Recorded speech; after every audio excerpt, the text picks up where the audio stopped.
And the scripture for today is for Psalm 31, 9 through 6.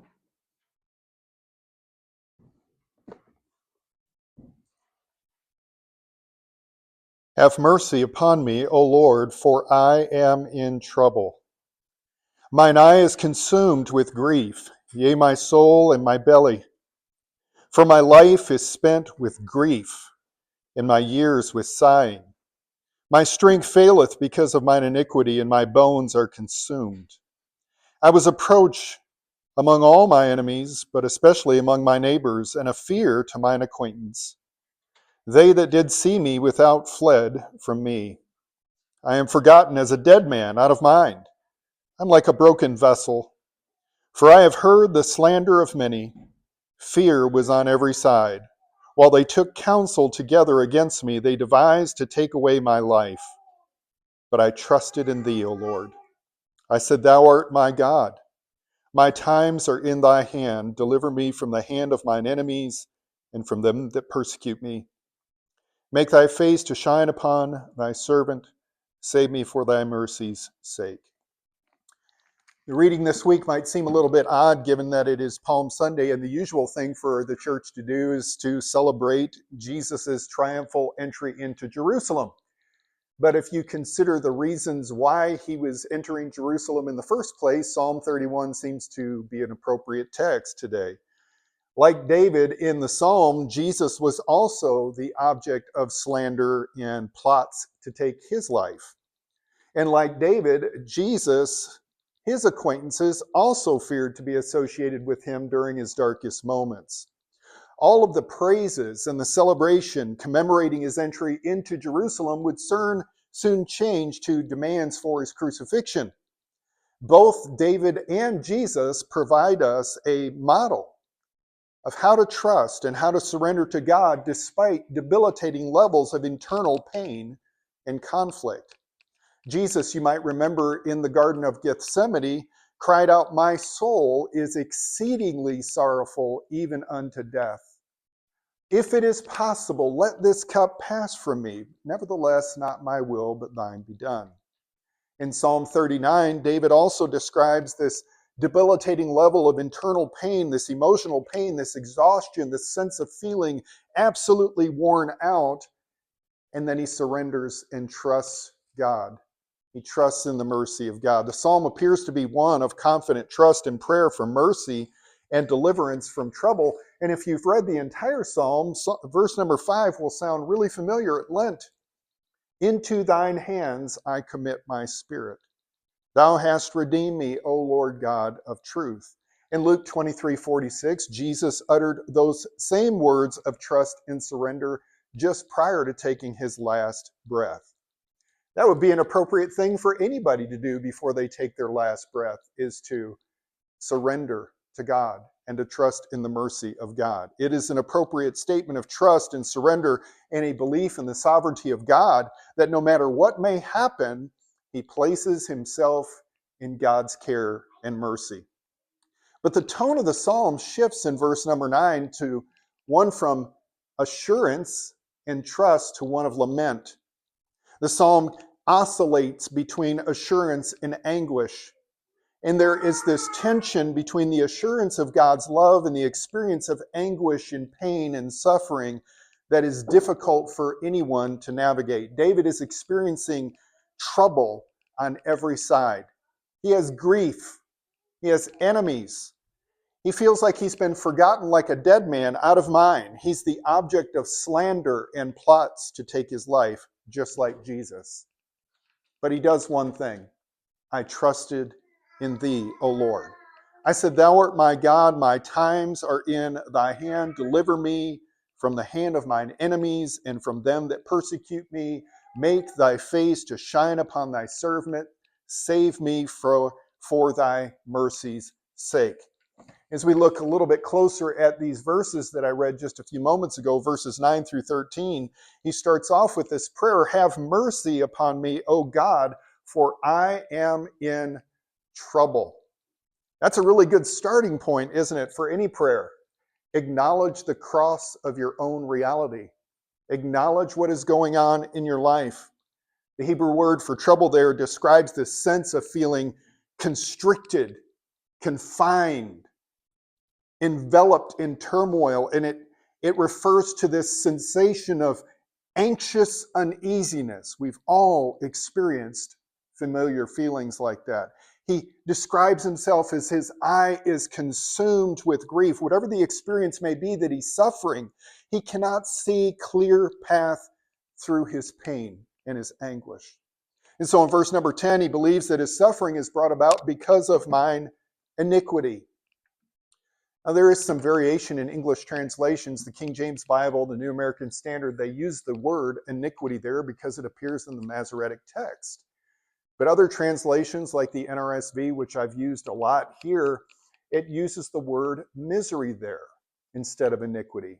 Misery is essentially a side effect of the guilt that David is experiencing from whatever it is that he did, because the specific offense is not mentioned for us here in this text.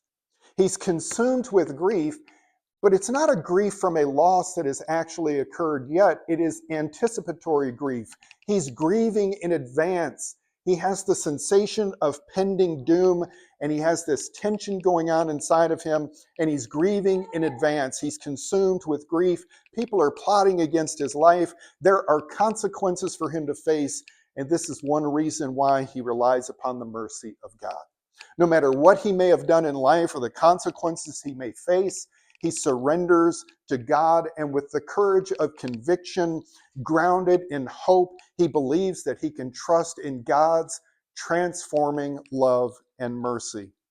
In fact, the psalm concludes that way with this emboldened confidence in the mercy of God. He tells all of us here, be of good courage, and he shall strengthen thy heart. All ye that hope in the Lord. We talked about hope last week. We're not talking about wishful thinking, like I hope to make it to the family reunion, or I hope to make it to such and so. I'm an introvert. I'm very socially awkward. I might say I hope to do it, but I'm not coming. Like, I want to be invited, but I'm not coming. Okay? And so we're not talking about wishful thinking. We are talking about this confident assurance in the mercy of God. David describes himself as being viewed in contempt by his enemies, just like Jesus was. And like Jesus, his acquaintances feared associating with him in his darkest moments. When things got dark, they fled. He's forgotten like a dead man, out of mind. And few things are as painful in life, at least in my experience, few things are as painful and traumatic as the experience of feeling alienated and isolated from community. The sensation of feeling like you've been abandoned by everyone, even those you thought were friends at one time, they leave you in your darkest moments, and it's just you when life is dark and failing. His life is consumed with pain, grief, sorrow. He's exhausted. He's worn out. He feels like a decaying corpse. His emotions and his thoughts are all over the place, and this state of exhaustion and confusion, it affects his perception of reality, right? He feels forgotten like a dead man out of sight, but he's also painfully aware that he's taken up a whole lot of real estate in everybody's mind because he can hear them whispering and plotting to take his life. Somehow he's been forgotten and yet not. And grief plays that game with our emotions often. Anyone who's ever experienced the sensation of grief knows that it's not linear, right? Grief takes us on a journey. Grief takes us on a journey. It's a lot like a roller coaster ride. Now, I'm afraid of heights, but I have been on some roller coasters in my past just because of pressure, because I wanted to make Honora happy, because she loves roller coasters. And so I would muster up the courage, and I would go stand in line, and I would hear the screaming and the shrieking as I sat there waiting for my turn to get on this journey, to get on this ride. Fear gripping my heart the whole time. And there's warning signs posted everywhere, right, about the potential impact that this ride could have on your heart. If you have a heart condition, do not get on this ride. And all of this, as a 16-year-old kid, I'm thinking, I'm not feeling very good right now. I think there's something wrong. I'm skipping a beat here, But you finally make it to the end of the line, and it's your turn to get on the ride. And you shoot out of the gate with great speed, but then it's a really slow climb to the top. And then it's a really rapid descent to the bottom. And then you shoot back out again, only to be jerked and jostled around by sharp turns. And if you're anything like me, you can't wait for the ride to be over, right? Slow climb to the top, rapid descent to the bottom, jerked and jostled around the entire time. But unlike a roller coaster, grief doesn't give us the option on whether or not we're going to get on the ride. Life just happens. Life happens. The ubiquitous nature of human suffering is such that it gives us no choice but to get on the ride. Suffering is the one thing that every human being has in common. We've all got wounds. We all hurt. We've all experienced suffering and darkness and grief and guilt and shame. What do you do with yours? Verses 14 through 16, despite his failures and guilt, this feeling of being forgotten and consumed with grief and alienated and slandered and conspired against, David does at least one thing right. He hands all of that pain over in prayer to God. But I trusted in thee. Anguish and assurance. This is the tension everybody lives with. How do you handle your pain? Throughout the psalm, David stands in what some refer to as this liminal space, the threshold between despair and hope, between the myriad reasons for his suffering and his pain, his anguish and his grief on one side, and confident hope and trust and faith on the other side. And he stands at this threshold holding his pain and holding his faith in tension. And he could cross the threshold in any direction, right? He could just resign to the pain. He could just give in to all this consuming grief and the shame. He could maybe even try and go back and fix the past, right? Or rely on his ego to just try and understand what's going on. Or he could transform his wounds in faith. Many are tempted to look for an easy fix when we go through a tough time, a dark time, when life is failing. Look for a way out. Want to run. Avoidance is this natural inclination that we all have to escape the things that are uncomfortable, right? But avoidance only provides temporary relief, because wherever you go, there you are. Avoidance does not get the job done. Father Richard Rohr, he wrote a meditation in which he said, we must all carry the cross of our own reality until God transforms it. Most of you have probably heard the Zen proverb, the obstacle is the path. It's this notion that every difficulty, every pain that we experience in life needs to be confronted instead of avoided until we know what it's there to teach us. Again, in his book, Richard Rohr, he wrote a book, A Spring Within Us, a book of daily meditations in which he offers us some wisdom. He says, if only we could see these wounds as the way through, as Jesus did, then they become sacred wounds rather than scars to deny, disguise, or project onto others. If we cannot find a way to make our wounds sacred wounds, we invariably become cynical, negative, and bitter. And what happens when you become cynical, negative, and bitter? You transmit that pain to other people. You transfer it. You pass it on to your kids. You pass it on to your spouse. You pass it on to other people that may have never done anything at all. We project onto other people. David is dealing with all of this consuming grief brought about by guilt, and guilt can either inform us and improve our life, or it can bring us down and make us feel stuck and trapped in self-loathing and shame. Shame drives us underground, where we hide, we avoid, or we internalize that pain with incensed negativity with statements like, I'm a worthless piece of, and you can fill in the blank. I'm a scumbag. I'm unlovable. I deserve this. I'm unforgiven.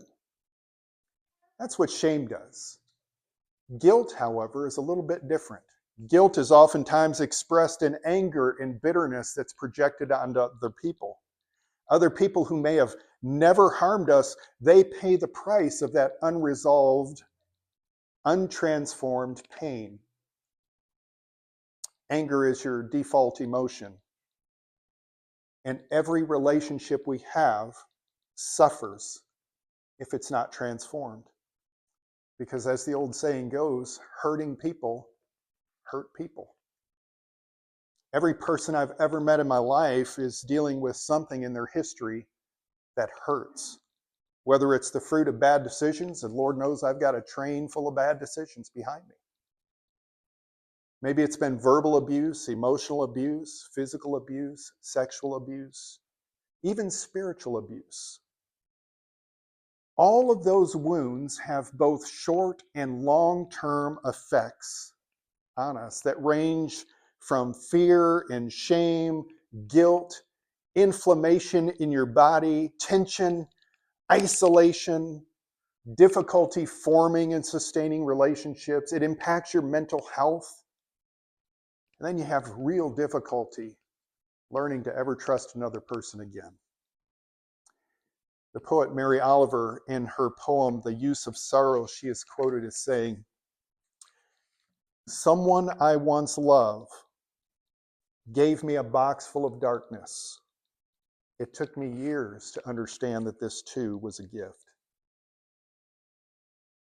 The poetry suggests that even our dark, negative, painful, sorrowful moments in life can be transformed. Both David and Jesus give us an example of what to do with our pain. You hand it to the one that can bring about the healing and transformation. If we can learn to take what wounds us to the one that can heal us, that pain can be transformed into something sacred. It doesn't excuse what's been done, doesn't justify it. You say, well, how might you do that? Well, David offers us a pretty honest, unvarnished prayer here, doesn't he? He conveys his deepest emotional pain and at the same time with his confident trust and surrender to God. You do it with honesty.